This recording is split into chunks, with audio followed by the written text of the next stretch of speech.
Hey guys, welcome to the Professional Development Podcast. Today is Wednesday, November 17th, and we have on a very special guest today, Craig Curelop, aka the FI guy.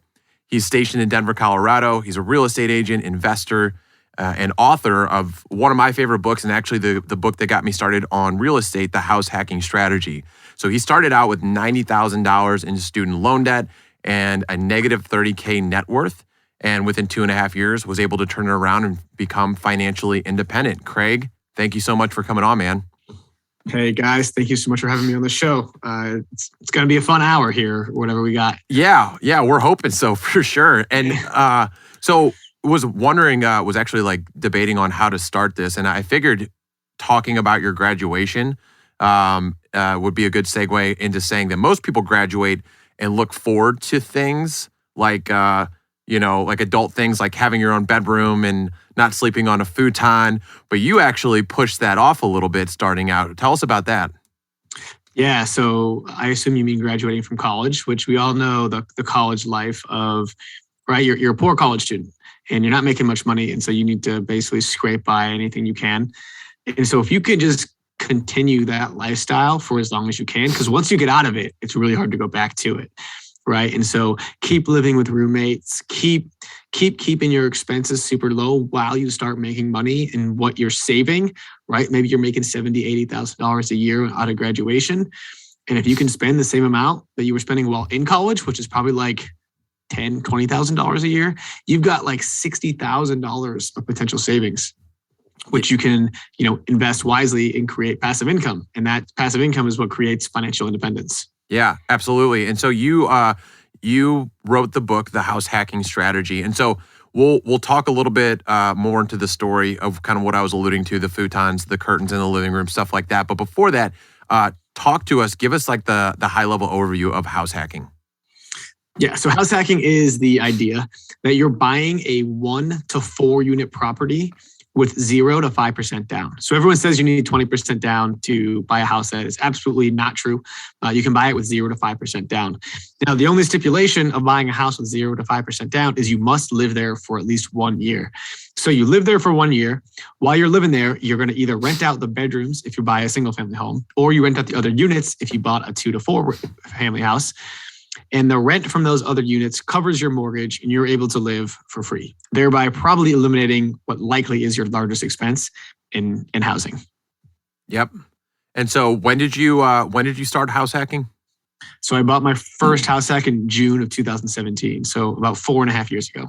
Gotcha. So how did you get turned on to the idea? So I hated my job. And when I mean hated, I mean I fucking hated my job. And that hatred of a job in my boss and everybody around me, like that, I was in a bad place, right? I was like this close to killing people. And so I was like, I just can't do this for the rest of my life, right? Like I want to travel. I want to have a family that I can spend time with and what actually matters in life. And so in that time, I learned about passive income. I learned about real estate and I was like, okay, this is a no-brainer. I need to get into real estate. And so I like just that pain from my last job, I applied to 249 jobs in Florida, all being like a real estate agent's assistant, like literally making $8 an hour. I would have gone to making $110,000 a year to making $8 an hour in Florida. And I was willing to do that to get into real estate. Fortunately, I applied to one job in Denver at Bigger Pockets, and I got that job at Bigger Pockets. And so that was kind of my big like transition from like, okay, I'm in Silicon Valley in a place that I really don't like, into Denver, which I don't know if I like Denver or not at this time, but at least I'm surrounded by people that are self-motivated, just like you guys, right? Like driven and wanting to get into real estate. And so I moved to Denver in April 2017 and then closed on that first property in June 2017 and really haven't looked back since then. And just building that passive income, man, every single year. Yep. Let me ask, what was the job you had you hated so much? I was a venture. So do you know what venture debt is? No. So you've probably heard of venture capital. Yep. Which is like basically trading money for equity in a company. Mhm. So we traded money for debt in a company. Basically, we were hard money lenders for startups. They would lose money every single month. And maybe they needed like $10 million to get them to the next round of raise, like the next equity round that they would raise. And so they would use us for like a year bridge or something like that. And we would, charge fees and high interest rates and all that, just like a hard money loan. And my job was to underwrite those companies to make sure that they could service our debt. And if they were to go under, they would have enough assets for us to take back. And that job, while it sounds sexy that we were looking at all these companies, interviewing all these companies and all that, it totally sucked. You're just like drowning in spreadsheets, meeting all these dumb arbitrary deadlines that your boss sets for you. Like, it sucked. Yeah. And so there was just no way to live life. Yep. No, realistically, that doesn't sound very fun at all. So glad you found the gig at Bigger Pockets. So you got your first one, and then I've listened to a handful of podcasts before I ended up getting your book, but it sounds like you've grown leaps and bounds since then, because whenever I listened to the podcast, it was like, okay, I've got X amount of properties. At this point, I'm pretty much financially free. And then I know you wanted to take off a little bit of time to travel, and now taking a look and doing the due diligence before the podcast, it looks like you've got your own team now. That's right. Yeah. So I've grown a little bit since I've written the book, naturally. And you'll find that as you get into this journey, your growth will be exponential. So yeah, the first house hack, as you mentioned, I was like really grinding, right? Bought a duplex, lived in the bottom, rented out the top, but I still couldn't cash flow. So I ended up renting out my bedroom on Airbnb and living in the living room behind the curtain and the cardboard box. So that's what you were That's what you were alluding to for the curtain. And then after that, I started buying single family homes where I would live in one bedroom, rent out the other rooms. And so after the third single family home, I was like, well, shoot, I got like $3,000 to $4,000 of passive income. I'm a single guy. I think I'm financially free. Mm-hmm. And so what I did was I actually took a $0 paycheck for about 3 months. I just put all the money into my 401k. And I figured, okay, at the end of 3 months, if my checking account is larger, I'm financially free. If not, I'm almost financially free and I just maxed out my 401k. So kind of like a win-win situation at that point. And so after those 3 months, my checking account was larger and I was like, damn, I think I'm financially free. So a month later, I graduated from my job at Bigger Pockets. And that's when I decided to go full-time being a real estate agent, helping others achieve just what I've achieved. That's awesome, man. How many people do you have on your team now? We have like 20 or so agents on our team. Okay. Yeah. Very cool. And so I obviously have a couple other questions. I want to hear more details about your first house hack. But Bobby, I know you're getting ready to do your first house hack. Did you want to hop in? Yeah. So Craig, I didn't know anything about this until Matt, and I know he's learned so much from what you've kind of information you've put out there. And then there's some people that we know here in St. Louis that have gotten into the house hacking and stuff like that. So, initially, I think what a lot of people what they don't know is how much money do I need to have saved up? And I know this might be some stuff that's answered in your book. And I actually bought the ultimate package recently from the Bigger Pockets house hack website there, so I could get everything. Because I was like, I went on Amazon and I found this $10 book, and I was like, I know there's more. I was like, I got to go back to that website. So from a financial standpoint, I think a lot of people think I need this large amount of money. And that's always been my perception whenever it comes to looking at a place to buy. It's like you see these $350,000 duplexes and whatnot. So from a loan standpoint, what does someone need to have saved up in order to get their first unit? So, it depends on what loan type you're going to get. If you're in the military or you're in kind of a rural area, you can go as low as 0% down. So maybe you're just paying the closing costs, which might be $5,000 or so. If you're more conventional, right, you can do 3 or 5% down. And so, if you're going to buy a $400,000 house and you do 3% down, that could be as little as $12,000 in down payment. You're going to have some closing costs. So maybe $5,000-6,000 in closing costs. So I would just estimate $20,000 you probably need to get into the house. And then obviously you don't want to buy a house and then have $0 in your bank account. And so, maybe another $10,000 or so in reserves. So I would say comfortably you want between $20,000 and $30,000. If your price point is that $400,000, $500,000 price point. Right. What was your first house hack there? if you don't mind us asking. Yeah, of course. No, that's why we're here. So I bought it for $385,000. It was that duplex. I bought it for 3.5% down. So after closing costs and all that stuff, I ended up coming to the closing table with about $17,000 down. And I probably had $20,000 left in my account. And so it was totally turnkey, totally ready to go. So I got that thing rented within a month before my first mortgage payment. So I was like offsetting my mortgage immediately. And then I got the Airbnb in very quickly. So it was kind of like a boom, boom thing. And I don't think I ever paid $1 on that mortgage to date. I don't think I paid $1 on that mortgage. That's badass. And I think so many people, like for me personally, it's like I always thought of myself as being someone that was just going to rent forever. I don't want the responsibility of being a homeowner or anything like that. But there's so few people, I feel like that. I mean, there's so much information out there, right? And why aren't more people doing this? Yeah, that's a great question, man. I think a lot of people don't know about it. And so I think that's our job. And more people are learning about it, especially with like TikTok and Instagram and all of that kind of stuff where people are really getting educated. But then there's a second layer of people that don't want it, right? They don't want to do the work. They haven't felt that pain that I felt at a job that I absolutely detested, right? Like if your job is good, why do this, right? Why add extra work? Like why have to go home and deal with a leaking toilet, which doesn't really happen, but or go home with tenants fighting and figure out how to list your property and all that. Like if you don't have that pain, then you're not going to solve it, right? Like you're not going to fix it. And I think what a lot of people would think, and at least from my perspective, a lot of the reason that I didn't do it, I was like, dude, I'm not a fucking handy person, like at all. So I'm like, okay, well, what do I do here? Like, what happens if this goes out? Like, I don't know about foundations. I don't know about electrical. I don't know about any of that shit. And so there's obviously ways around that, but one of the things is having reserves. You can have a contractor, so for my situation, right? It's like I bought a place that was completely flipped around, completely renovated. So not a lot of things happen. Like I said, I use your strategy where it's like I put away X amount extra per month per door, just to make, just for little shit that's going to pop up here and there. And I've got a handyman that does all that stuff. So owning a house does not mean, owning a house does not mean that you have to, be this guy that can, build a house from scratch, right? I mean, 100%. Like, do you think Warren Buffett knows how to make candy? No.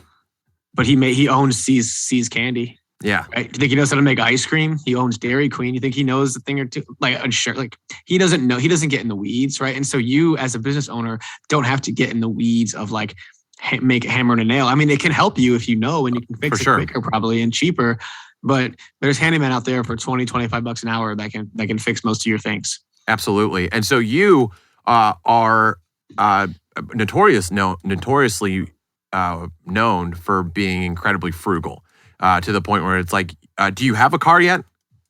I do, but it's definitely, nothing to ride home about. Yeah, but didn't have the car for a while. You were riding a bike, and like we said, it's like you were making good money, but you were throwing it all away, and it was to the point where it's like you had about a $2,000 mortgage, and then you rented out a couple of rooms, but you still weren't at that net zero. You were still coming out $100, or would have been coming out $100 worth of pocket. So you legitimately what was it? The living room, right? Mm-hmm. Yeah. Yep. Yeah. So I Airbnb'd out my bedroom so that I could make sure that I was living for free. And you don't have to do this, right? Like I would have, if I didn't do that, I would have had my own unit in a really good part of Denver. And I would have been paying like $250 a month to like that's a win, right? That's a win for sure. Sure. Because the people upstairs are paying $1,750. And so like I'm basically getting maybe a $1,500 apartment for $250 a month. Like that's still $1,000 a month plus savings. Yeah. But I just had this thing in my head where I was like, I need to live for free. Yeah. So I did the Airbnb thing. Now I was living for less than free. I was getting paid to live there. So I turned my house right from an expense, like a rich dad, poor dad term of like a liability, into an asset making me money. And then I was 1.5 miles from work. Right. And so I was like, well, shoot, I walk by my car every day and it's literally sitting there doing nothing because all I do is bike to work and back, and bike to the gym was right next to work too. So all I would do is bike. And I was like, oh, what if I just rented this out on Turo, right? And I was making an extra $700 a month doing that.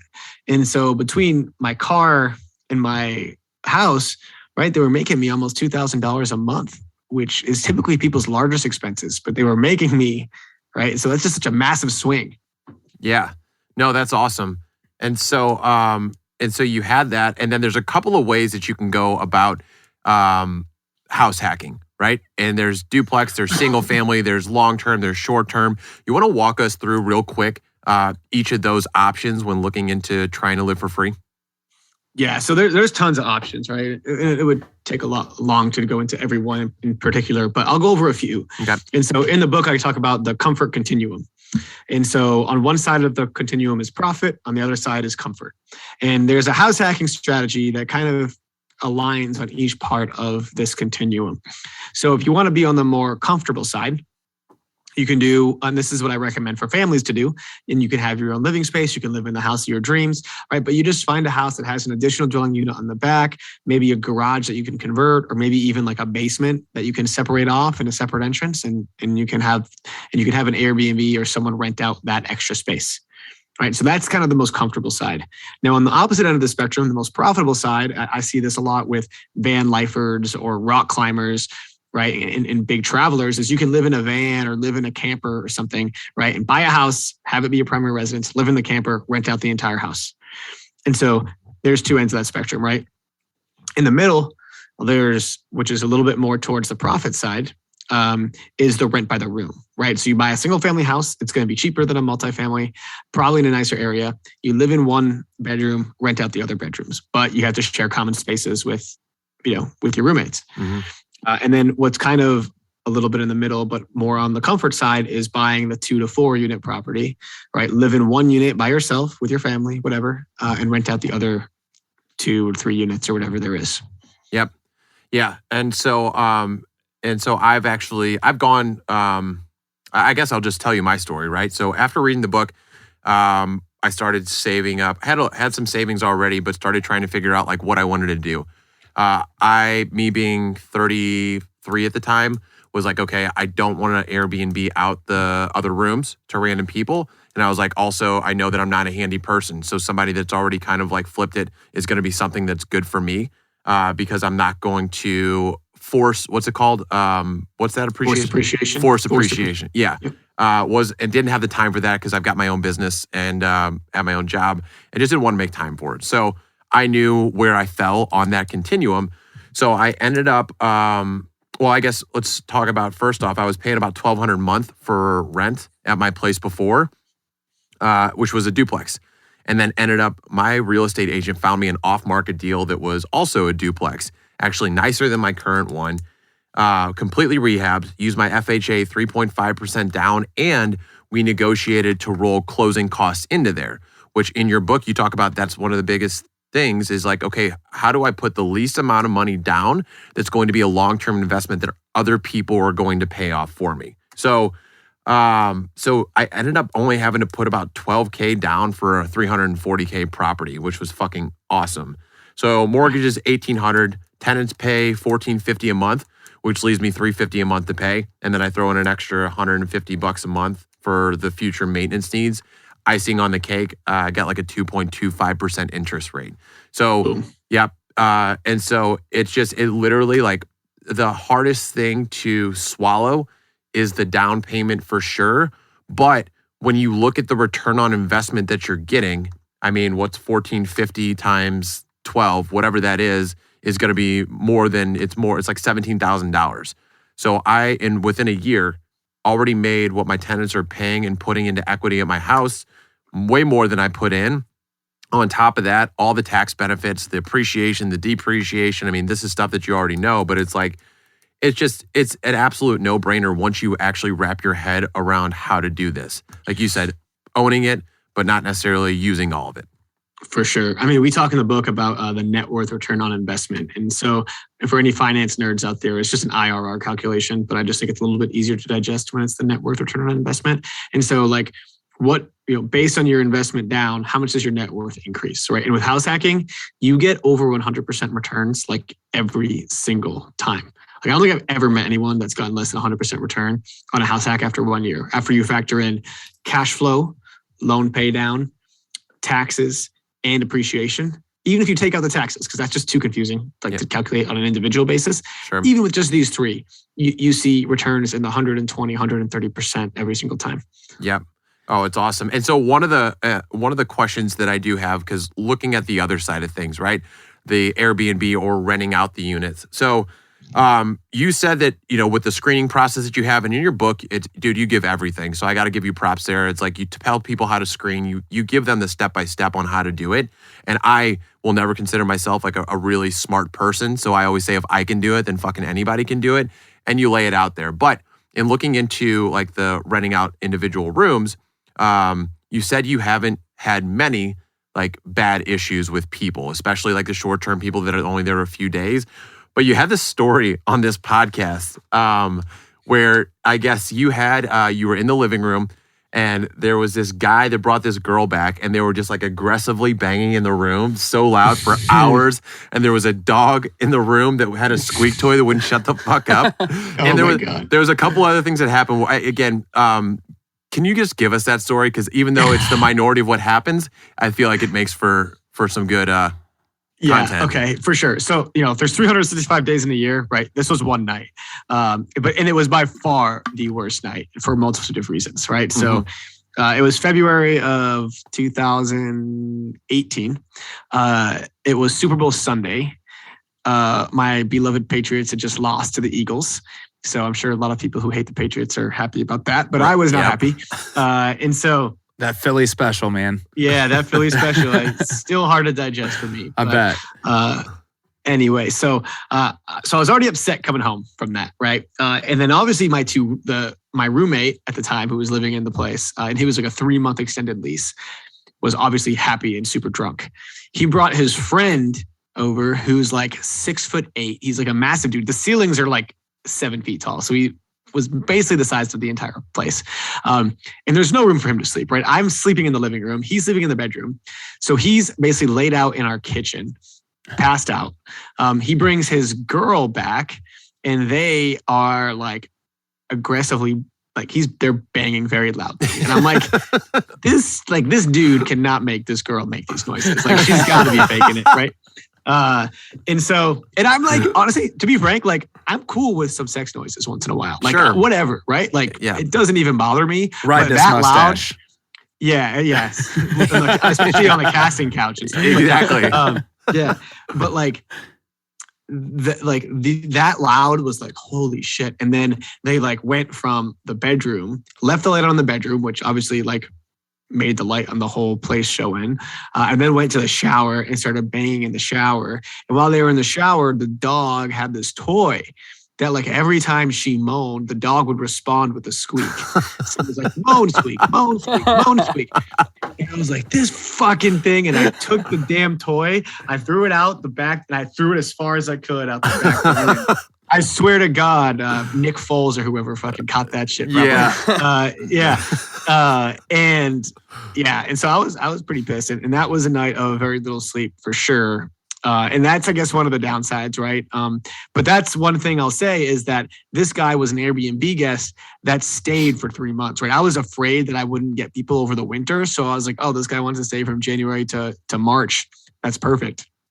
But he got too comfortable, right? The best thing about Airbnb guests is that when you go into someone else's home for 2-3 days and they're there, like, you're going to make sure the friggin' bed is made. You're going to make sure the area is, like, you're going to be very respectful of their place. But as you get more comfortable, that's when things start to slide. And he was just too comfortable. Yeah, for sure. Damn.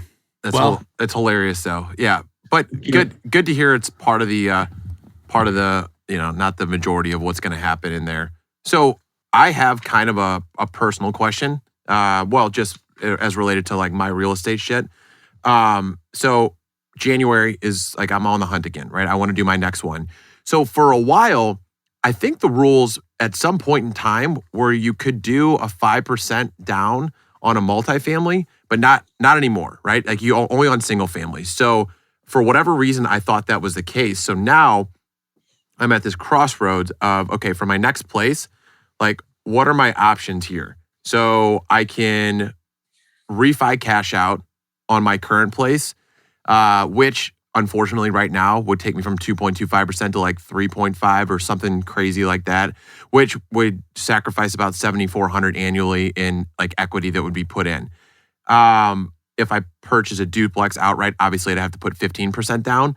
And then, or I purchase a single family home at 5%. I've also said maybe I'll just throw some money away and fuck with Airbnb, like the rental arbitrage for a little bit. Obviously, there's a couple of ways that I can go. Just curious, like you're in my shoes, probably not going to rent out individual rooms. But another option I could go is buy the place, keep my current place, right?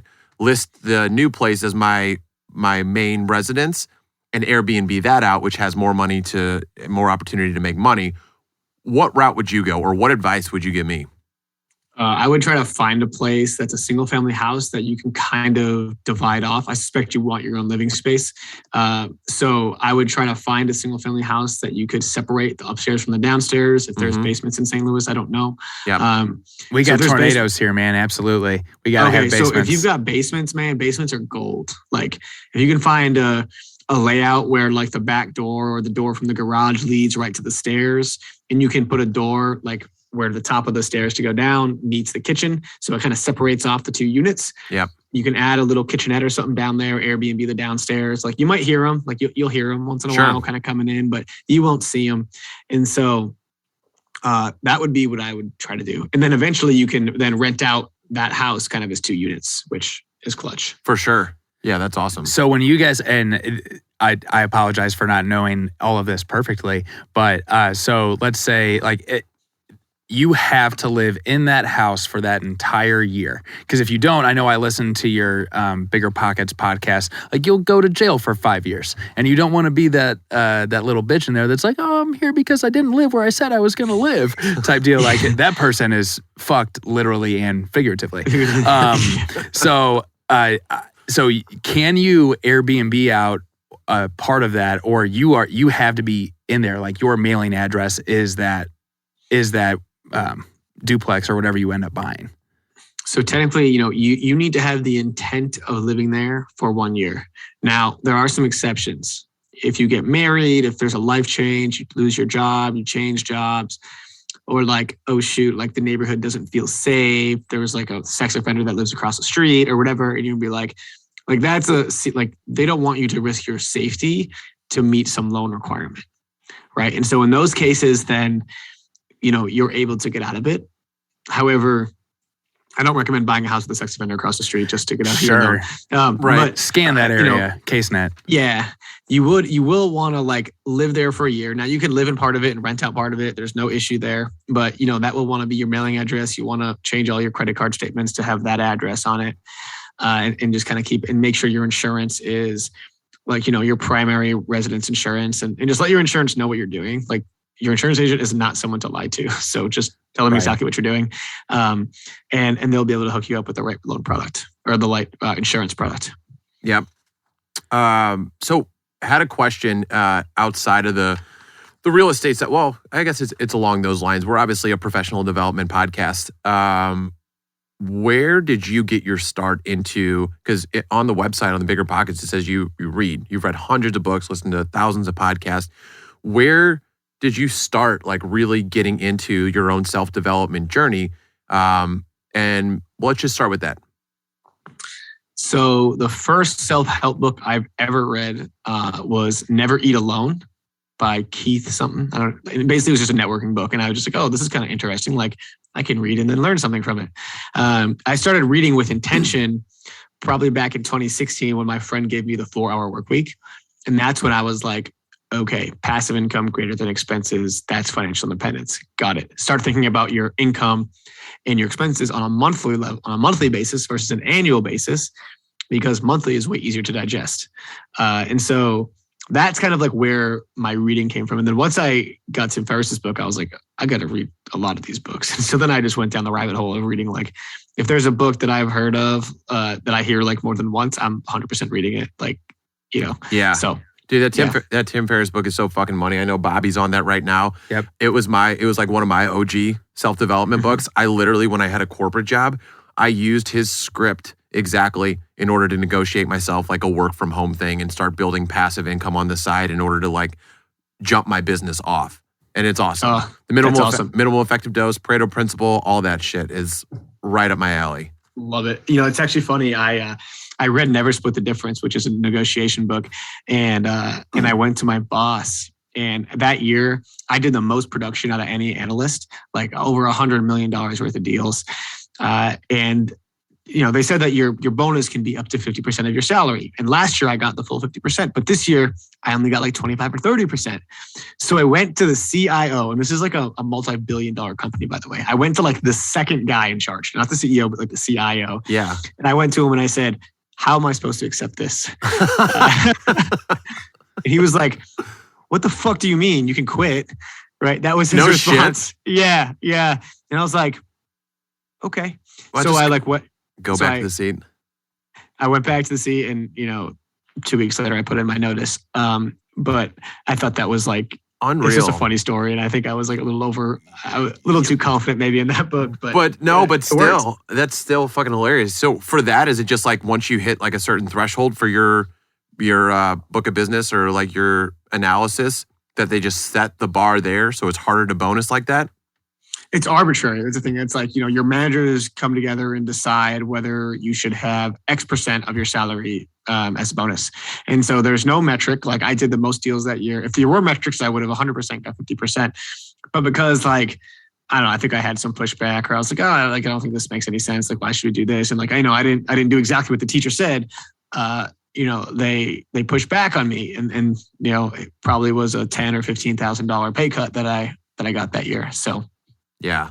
So I just one of the things that added to why you wanted to be financially free, so you don't have to fucking answer to somebody like that, right? Yeah, I mean, just like the story in Rich Dad Poor Dad, where he's sitting in the office waiting for an hour, and your time is trying to ask for a raise from the boss or whatever. Like, no, like put that in your own hands, right? Go hustle and make some more and add some value to someone's life, and you'll get paid more, right? So, so off of that, right? Your time is valuable. You're obviously trying to become financially free. Would you say you're more motivated by money or motivated by freedom and time? Oh, I mean, freedom, and I should just say money to be funny. But, yeah. I mean, yeah. Money, of course. Yeah. No, I think, obviously it's time and freedom, right? I think that's probably what everyone is motivated by, because you wouldn't be a good person if you were just motivated by money. But that time and money allows for a lot of things. Like I think once the money situation is handled, it's unfortunate, but then you can start buying like organic, great foods, grass-fed, grass-finished beef. Like that's more expensive, but it's a lot healthier for you. You're going to start going to the nicer gyms or do the nicer classes because like they're more expensive, right? And then, you're not fighting about all of these things. And so I think as much as people want to prioritize family and health over money, it doesn't, like, I don't think life actually works that way. Like I think people always prioritize money first. And so, I think once that money situation is set, you can have great relationships with your spouse and your kids and all that. You can have great health. And then from there, you're living a pretty darn good life. Oh yeah. So much of that too is what people are actually doing with their money as well, because you have so many people nowadays doing that how much you make, how much you spend dance in terms of living paycheck to paycheck. And I mean, I actually work in the insurance world currently, and like I said, I'm looking to save some money to get into this.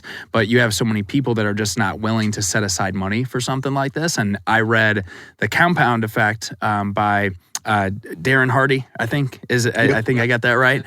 And I started putting away, because with my bank account, I'm able to put away money on a weekly basis. So I just did, it was $70 a week, right? That $10 per day type deal. And like this would have been probably about 8-9 months ago. And I've seen that grown to about 2,500, which like at one point, like, I'm 32 now, dang it. I just turned 32. Happy birthday. Thanks. And just seeing that money in there is so different, because I came from, I like up until about a year and a half ago, like did not have my shit together whatsoever. And I still don't, but seeing that money in there is so different. And that's something that I haven't even had to think about, where so many people are just missing this opportunity to take $10 a day, $70 a week, right? $3,650 a year. If you tell someone you have to save $36.50 a year, they're going to say, well, how the fuck do you think I can manage to do something like that? So I think that's where like this has really led me into knowing like, all right, I can set aside this much money to get that first FHA loan.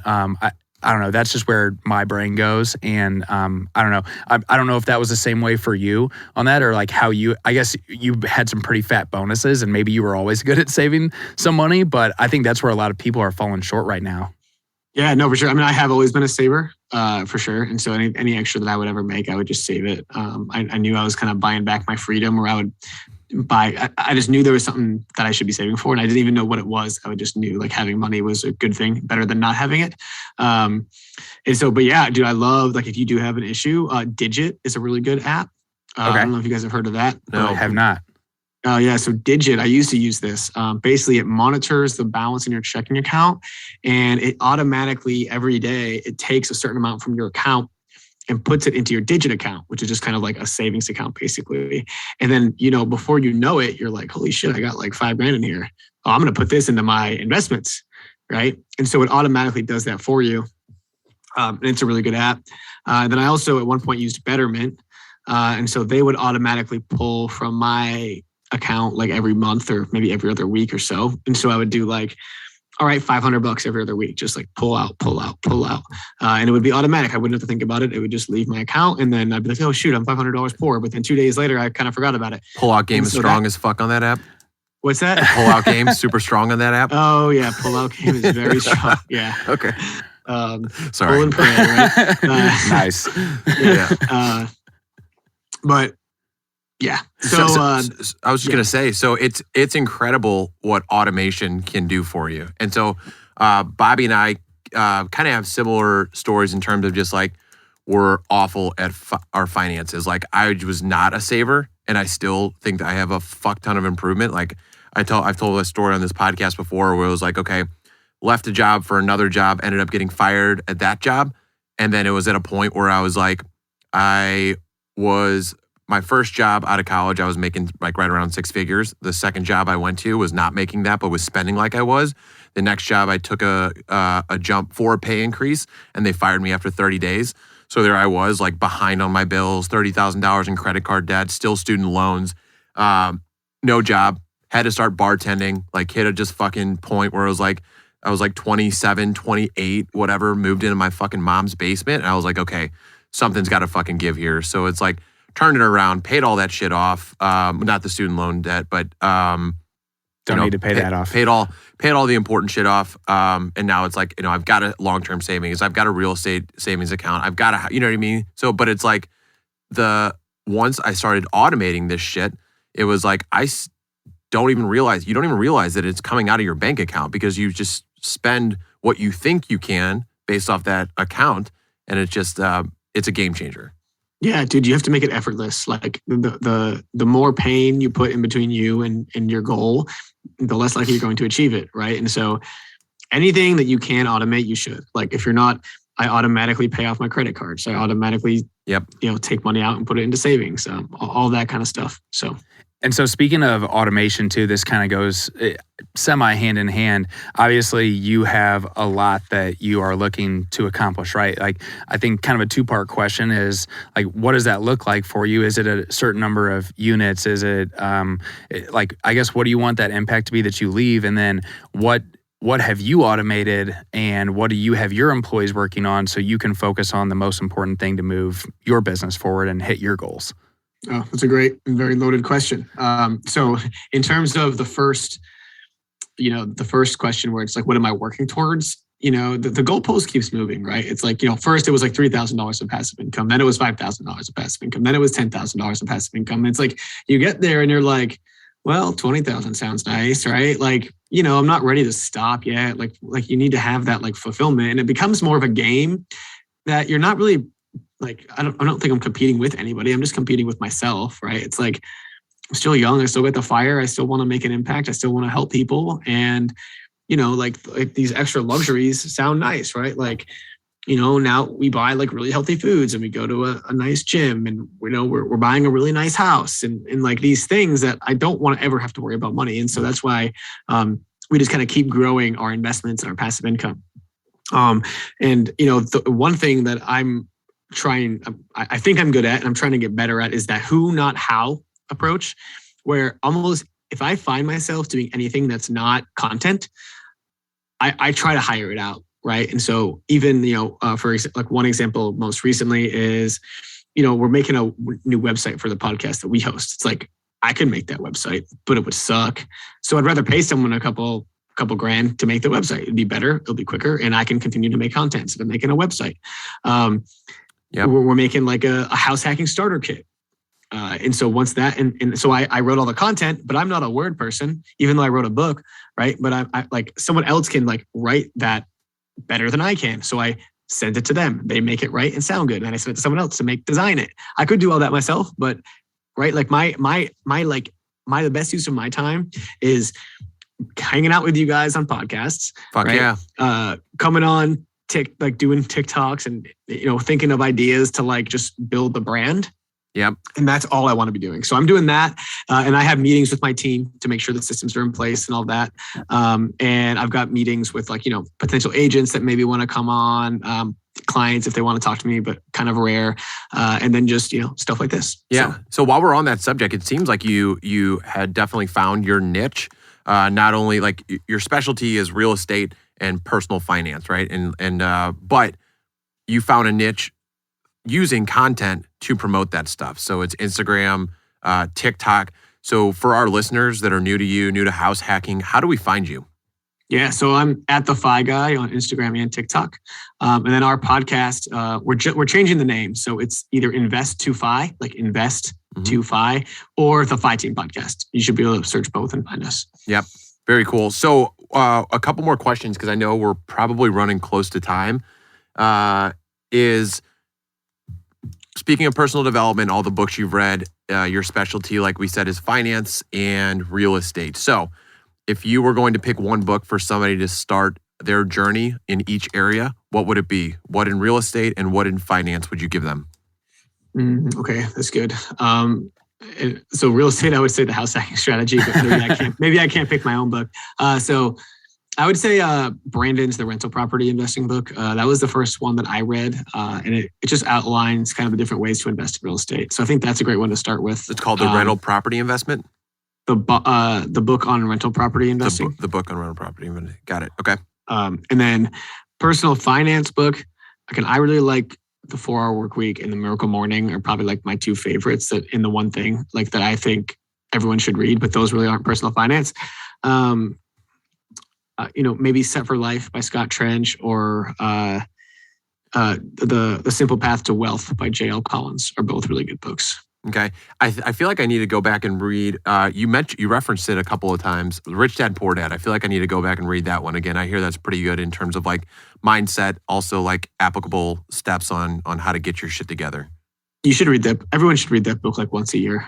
Just get a refresher on it because the stuff in that book is just so valuable and it's so damn simple. But like sometimes you're just so caught in the day to day, you kind of forget the big picture of like what got you into this in the first place and kind of the overarching concepts of financial independence. Yeah, absolutely. Bobby, before we get into the OnlyFans inquiry, did you have any other questions? Yeah, I had one. I was just curious because, we see all these different, we've interviewed a lot of amazing people on here and you're clearly early on in your, I hate to say early on, you've accomplished a lot in just the last, you said 4.5 years. Right. Yep. And there's so much left to build toward. And you're super young, considerably younger than us. And as far as like your daily routine, I'm just curious what that looks like for you, because I know we have, there's so much that we want to accomplish personally and professionally, not just like a nice physique, and we want to be able to eat healthy, and then we want to be able to get our most important shit done first, right? So I was just curious, like what a typical day looks like for you. And because obviously you have so much working in the background and you get to focus solely on content. Just curious, like, what does your day look like? Oh, love that question. So it all starts out with the Miracle Morning. So I wake up at like 4:30 or 5 a.m. every day. Every weekday. I give myself time to sleep in on the weekends. So 4:30 to 5 a.m. every weekday. I do my meditations, my affirmations, my visualizations. I read, I write, I do some stretching and some yoga, and then I hop out to the gym. I do probably about an hour and a half workout. come back, shower, and then I kind of sit down. I've got about 3 hours before lunch where I'm all doing content, whether it's TikTok, whether it's writing, whether it's creating a starter guide, whatever. Like, it's content that only I can do. I have about a half hour to an hour lunch with my fiance. And then after lunch, meetings start. So that's when I meet with like my chief of staff almost every day. I meet with the team occasionally, meet with our lead agent who manages most of our team, meet with, prospective agents that want to join the team, meet with prospective agents that maybe wants to join EXP. I hop on podcasts, and then it's just people at my afternoons. I try to end the day by, 5 or 6 p.m. Mountain Time. And then, we have some dinner and relax before we do it all over again. Nice, man. I think so many people are looking for something like that. And any entrepreneurs that I've come across, and myself included, initially want to have your hand in everything. And you're like, oh man, I got to do this, I got to do that. And it's not until I recently just 2 Mondays ago, just hired an admin for myself that has already changed my life considerably. And I'm already thinking all right, who else can I hire, right? And how can I get enough? I mean, now I'm just working on having enough money to where I can get that first house hack started. And then from there, it's like, okay, well, shit, I can hire someone else to do that. And next thing you know, you're building out an empire. So knowing that that's possible at such a young age, and really no matter what age you are, right? Props to you on that. I think, the more people can build structure to their day, the easier life becomes. So yeah, props to you, man. That's badass. And dude, having an assistant is the best thing in the world, because you tell them you do not book me a meeting before 2 p.m. or 1:30 p.m. and they won't. But if someone asks you, your buddy asks you, oh, hey, you mind meeting at 11 a.m.? I don't have to say no, right? My assistant says no. And there's no decision being made in your head. They've done that so many times for me where I'm like, oh, thank God I have them. They're worth their weight in gold. Yeah. And I told her it was funny. Cause I wanted to get some morning workouts in, and I haven't been able to in so long because I use Calendly, and I automatically calendar so much of my stuff right from there. And I just automatically have it set up to 9 to 5. People can book a time with me. So next thing I know, I'm like, well, shit, I have to get to the gym at 6:30 if I want to be done by 8:30. And then if I bring all my stuff with me, then I can shower and leave. And instead I was just like, Kylie, I need you to make sure that I don't have any appointments before 11 on Tuesdays and Thursdays, so I can make sure I can prioritize that. And she asked me the other day, she's like, I know that you don't eat much, because you just nonstop with meetings. She's like, I need to know 5 places that you like to eat, what you exactly like to eat, and give me your card. And I was like, oh my God, I've never felt so taken care of and loved in my life. Yeah. They become your family, and treat them like family too. No doubt. Right. I think that's a big thing that maybe people don't do is anyone that works for us or anyone on our team, they feel like they're part of the family. We just had our engagement party at our transaction coordinator's house, and she set everything up and helped us out big time. And she felt so honored to be part of that. Right. And, we felt honored that she would allow us to have her house, right? Yeah. And so we just love on everybody, and I think it creates a good culture and a fun place to work. For sure. Congrats on the engagement. Thank you. Yeah. So this is at the end of this it's called the OnlyFans inquiry. So we call our fans the OnlyFans because when we started out, we had an Instagram page with 7 followers on it. Now we're up to 1,000. No big deal. But we've actually pay to get the good stuff, or what? Yeah, exactly. Yeah. We just hashtagged OnlyFans, and all of a sudden we got a bunch of bot accounts following us. About a bunch of bots commenting on our shit, which we're like, hey, it's engagement. Fuck it. We might as well stick to it, right? But we've got 2. So the first one, and Bobby's going to read one, and I've got one here. The first one is from Tim here in St. Louis, and he says, Craig, if you're renting out to tenants, is there a way to screen tenants to where only hot girls with high credit scores come through? If not, should we make an app? You definitely should make an app. You can maybe check out OnlyFans. Yeah. Or you go on Hinge and you be like, first question is, what's your credit score? Instead of your pictures, just list your property pictures. Yeah, exactly. Just show it with all the paint off and the doors open. Yes. Let everything in. Yeah. Okay. Yeah. All right. Thanks for that one. Thanks, Tim. That's a good question. Cool. And then this one actually, so this is a guy actually from my sales team here, because we have a few people that are interested in this house hacking stuff. So whenever they found out that we were going to be talking to you today, they were pumped and they started sending me a bunch of questions. So I picked one. So this one's from Tanner. He's asking, so he's currently looking to move from his current place that has about $55,000 in equity, and he's wondering if it would be better to buy a four family or refinance, cash out, and pay for it that way. So it sounds like it was a little weirdly questioned or worded, but it sounds like he's saying, should he do the traditional way and in this next place, or refi cash out? So he's got $55,000 of equity? Correct. Into the place, into his current house. So not cash. Does he have cash? I don't think, outside of that, I think it's what's in his checking account from his insurance sales. Okay. So I'd say if you can have cash and you can just buy the next place with a low percent down that way and you can save, I recommend doing it that way.